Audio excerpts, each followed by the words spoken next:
tired of living like this. In this life, God never makes us serve him.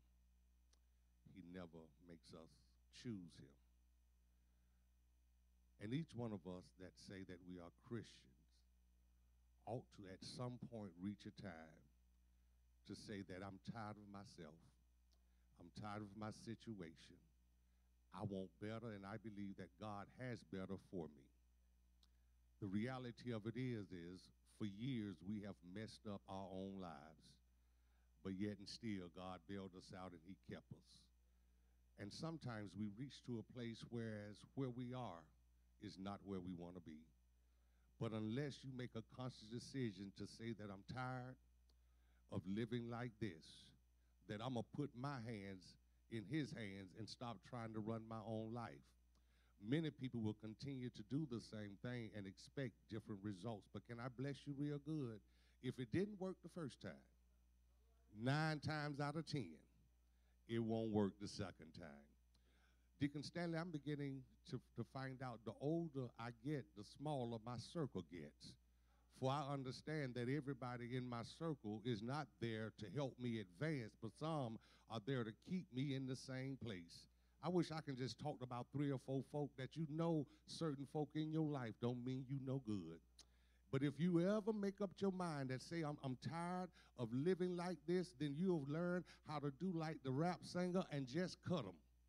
No, I ain't telling you who to cut now, but you'll cut them, because I say this all the time to women that are dating and women that are looking for spouse. Anybody that don't bring something to the table, take something from the table. And if they're taking and not bringing, you probably need to consider cutting them.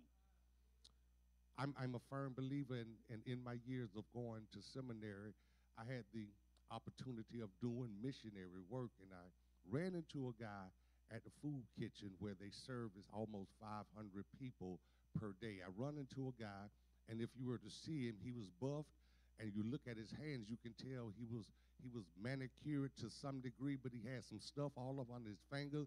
But when he wrote, his penmanship was so impeccable, and his language, he had a vast language, whereas he can articulate very well. And I asked him, I said, how did you get in a situation like this? He said, well, I used to be the athletic director in South Florida.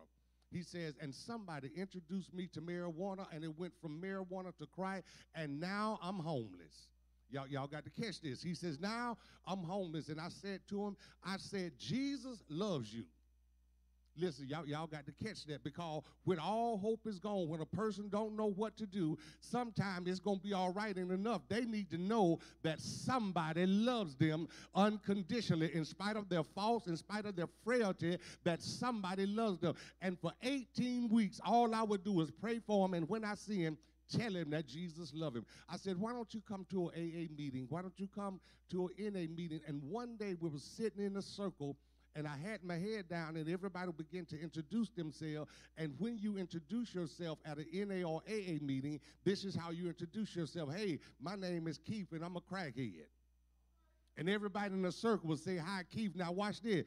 He's calling himself his situation. And he says, the reason I showed up is because I'm a crackhead and I don't want to live like this no more. Let me bless you.